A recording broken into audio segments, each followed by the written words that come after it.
Get ready, start. Mr. Vice Chairman, I was speaking about the need for developing a strong UN delegation.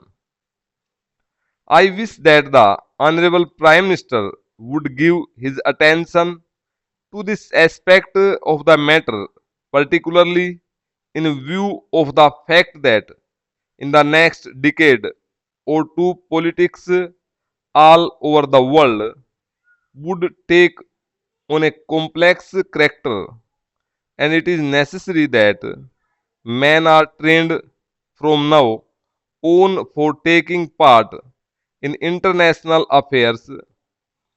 In the UK and the United States, such delegations are built with men who have wide knowledge of international affairs, and there should be other qualification for a man to be included in such a delegation. In this connection, I should also like to mention that it is time for government to develop sound conventions regarding the conduct of foreign affairs. In the United States, they have accepted the principles of bipartisan consultation on important affairs of policy. For example, when President Kennedy stood for election, President Eisenhower, even during the period of the conduct of the campaign of President Kennedy, kept him informed about major developments in foreign affairs. We have seen our government sending troops out of this country to the Congo, and at that time I had raised the point that before troops left our country for any assignments of an unusual character like the Congo assignment, members of the opposition should be informally consulted.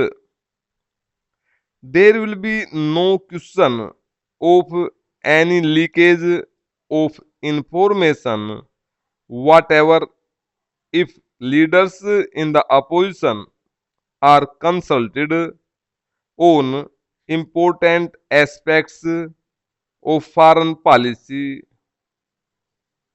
The consultative committee of the External Affairs Ministry does go some way to meet the needs of exchanging information about foreign affairs, but the informal consultation of the kind that I mention, where the leader of the opposition and leaders of other parties are called and told by the Prime Minister about unusual developments, would strengthen the convention that the foreign policy of the country has the support not only of the Congress party but also of the entire country. I was speaking about our external publicity, and it is a subject on which I think I can speak with some confidence, as I have been an old time newspaperman in this country. The material which is sent out to foreign countries is extremely scrappy and useless.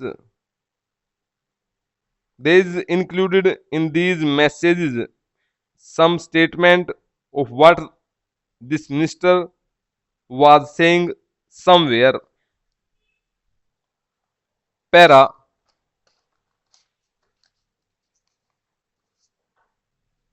We are trying to give publicity to ministerial activities, and it is inevitable that some such publicity should be given because ministers are in charge of the government. But one abroad does not get a real idea of what is happening in the country.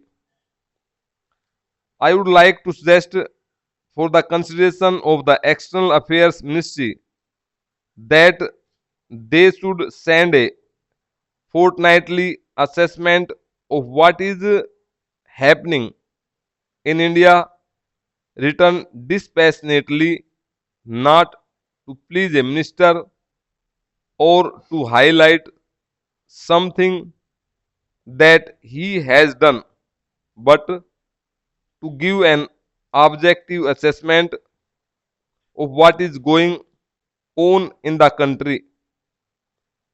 In the old days, when the British government was in existence, such fortnightly reports used to be sent by various state governments, and I think a beginning can be made in that direction in this matter.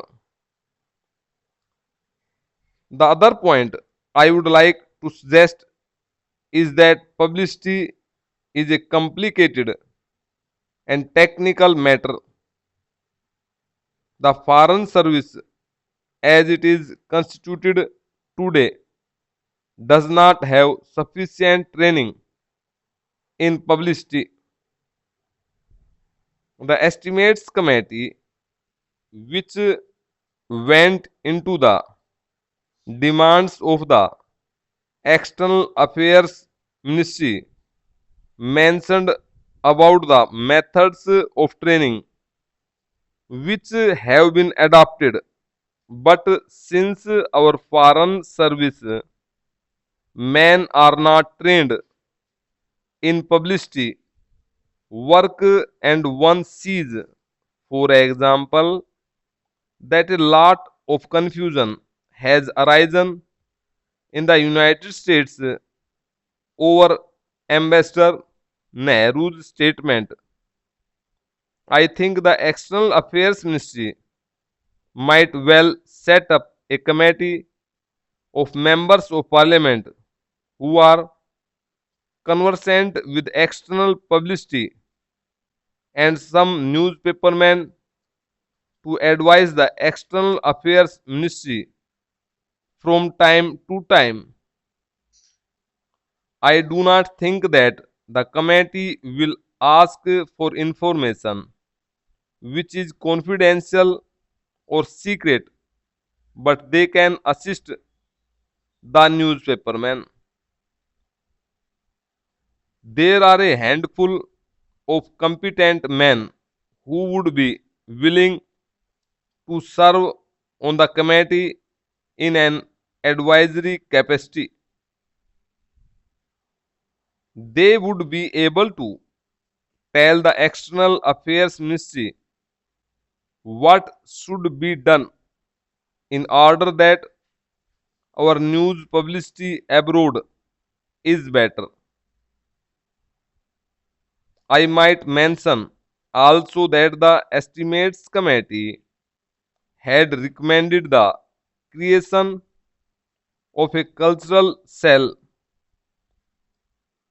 Sir, to my mind, we have also to be clear in our mind regarding the objective of rural industrialization.